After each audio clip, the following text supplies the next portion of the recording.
let me start, though, with tonight, because tonight is going to be LeBron night. LeBron James, NBA, and the LA Lakers take on the Miami Heat in the NBA Finals. Now, I was listening to Cowherd earlier. He had Chris Bosh on, who said unequivocally these are the two best teams in the NBA. I'm going to greatly disagree. Right? I don't think unequivocally, equivocally. By the way, nobody says something quivocally. It's always unequivocally. And I would quite obviously disagree.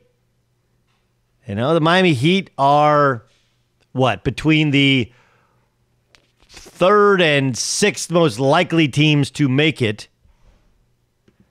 Third and sixth most likely teams to make it to the NBA Finals out of the East. And yet they survived, they advanced, they did in fact win the playoffs. But what's going to happen is this. We're going to have all of these different narratives. If you're pro LeBron, 10th NBA Finals, 11 years, amazing. Yeah, you said he couldn't do it in the West. Just do it in the West. The bubble's almost impossible. This should count as like 2, not just 1. And he's got like 5 or 4.5. He's almost to Jordan. They're going to be better next year. They're going to add a piece. If you're anti-LeBron, dude, they didn't play the Clippers. They're playing the Heat. They didn't play the Bucks. The Nets chose to take the playoffs off. The Warriors took the season off. The Rockets are a mess. Everybody knows the bubble's a joke. No one wants to be there except for LeBron so he can get his title, which nobody's going to watch because of the protests, right? Like this is just like last night. It's just like last night. Like, man, what is going on here? First, we can't establish any sort of narratives about the games and what they mean until we see them. Second, yes, the Lakers are and should be prohibitive favorites. You can tell me they don't have a great roster. I would tell you Anthony Davis, LeBron James, even look, Dwight Howard's a Hall of Famer. In terms of rosters before the year, middle of the year, end of the year, you would take the Lakers roster over the Miami Heat. Doesn't mean that Miami can't win. Doesn't mean that Miami won't win or won't win even a game. But in terms of playoff credibility, tell me what you're standing on. Andre Iguodala, who was seen as washed up and the Warriors moved on from? What else are you standing on? Eric Spoelstra's a great coach. Jimmy Butler's a heck of a player and a really good leader for this group. They have 2 classic, incredible, young shooters, and they have a smattering of other really interesting players. But they are prohibitive underdogs for a reason. Like Jimmy Butler's like, I don't see us as... the term underdog simply means that Vegas thinks the other team is most likely to win the series and most likely to win games. That's it. There's no home court advantage. There's no traveling advantage. There's no South Beach flu. There's none of that, any of that stuff. It's just 2 teams that have remained, that have survived in a neutral environment, in a bubble, and the winner gets crowned NBA champion. Is it really hard for the Lakers emotionally, mentally, to not have Staples as their home and not be sleeping in their beds? Yes. It's equally difficult for the Miami Heat. You can tell me they have younger players. They also have some old ones too.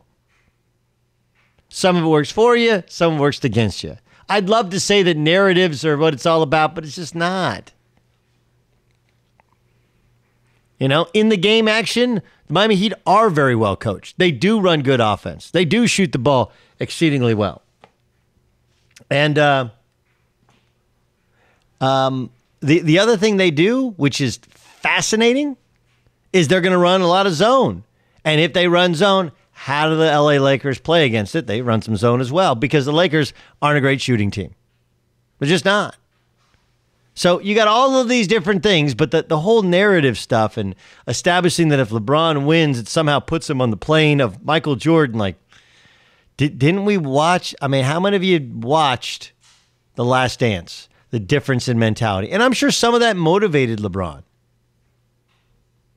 And I told you at the time, if you were listening, if you were working, if you were listening to us online, if you're at home, during quarantine, we were talking about it. I almost feel bad for LeBron because he's losing without actually playing a game. But you're starting to understand what made Jordan special, how difficult it was to get to the finish line of that last team, the arduous path they had to go down, going to Game 7 with the Indiana Pacers, who were a more talented team, top to bottom. It wasn't close. You haven't faced that if you're LeBron.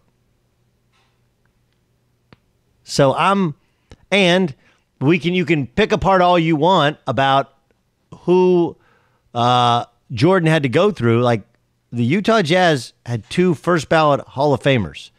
Karl Malone's second all time in NBA scoring. John Stockton was a point guard of the Dream Team. Like those dudes were on that team. It's not who LeBron's facing tonight. I like Jimmy Butler.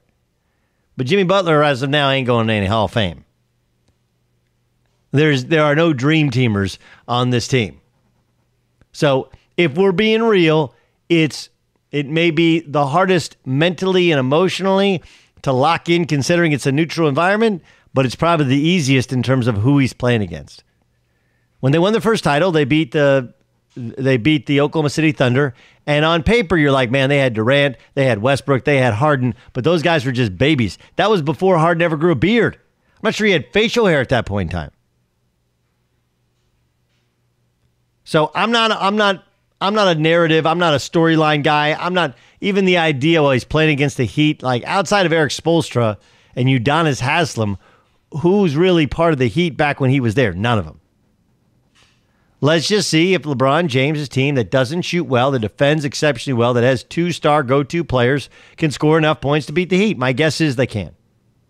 That's my guess.